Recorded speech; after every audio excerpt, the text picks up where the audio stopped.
What is happening in our country right now? Trump is hiring actors, news anchors, and other unqualified people to run the government agencies. I mean, we no longer have transgenders in the military because, according to Trump, there's something wrong with them that makes them unfit to serve. He's slashing aid programs that help the world's poorest children, using the military to arrest undocumented families, and pushing judges to jail political opponents? I mean, he's gutting environmental protections, cutting funding for public education, and using federal agencies like they're part of his own personal empire. This isn't policy, it's power grab. It's cruelty and chaos dressed up as leadership. I feel like every day we're searching for a leader, or at least an example of one.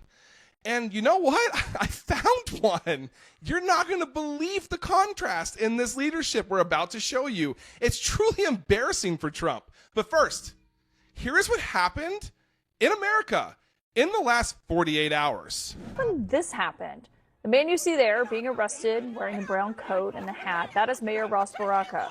Witnesses say that the mayor was arrested after he tried to join a tour of the facility with 3 Democratic members of New Jersey's congressional delegation today. It's an unlawful arrest of the Newark mayor, Ross Baraka, and he's a Democratic candidate for New Jersey governor.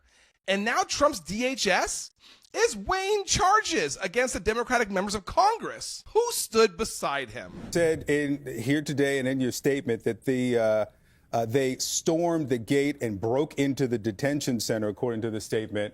Was anybody else arrested other than the mayor of Newark? There were multiple people arrested. And Victor, I think that we should let viewers know there will likely be more arrests coming. We actually have body camera footage of some of these members of Congress assaulting our ICE enforcement officers, including body slamming a female ICE officer. So we will be showing that to viewers very shortly. You say a video of members of Congress body slamming ICE That's correct. officials? That's correct, sir. It's disgusting.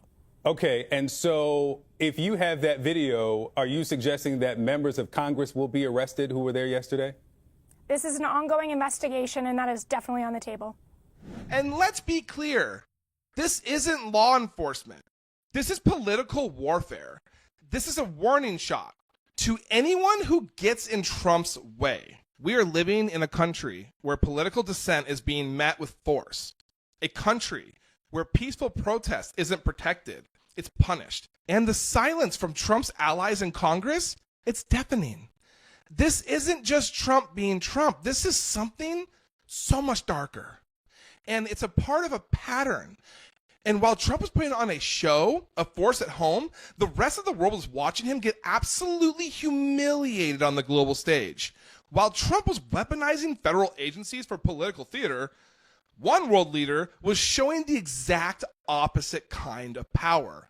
He stepped off a plane, not with threats, but with solidarity, not to dominate, but to de-escalate. That man, the Chancellor of Germany, and what he did, what he said, standing next to a wartime president, it wasn't just contrast, it was humiliating.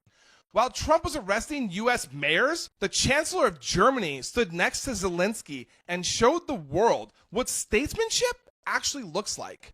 Let me show you what the adult in the room actually looks like. That is Friedrich Merz, Chancellor of Germany.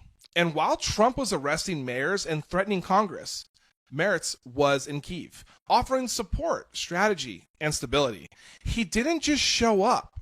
He showed up for something. He stood shoulder to shoulder with President Zelensky during a war. He pledged support, not just with words, but with his strategic vision. It's the difference between talking the talk and walking the walk. Merz didn't come for headlines. He came to push forward a 30-day ceasefire. He linked that ceasefire to long-term European security, saying that if we don't back Ukraine now, we will all pay the price later. And he wasn't just posturing. He said the EU must do everything possible to secure peace.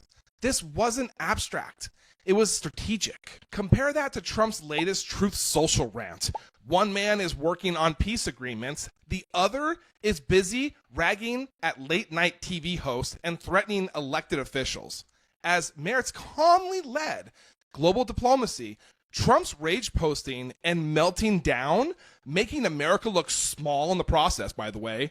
And it gets worse than that. Merritt publicly rebuked the U.S. officials for interfering in Germany's internal politics. After Trump's allies defended the AfD, a far-right extremist party, that party's currently under investigation.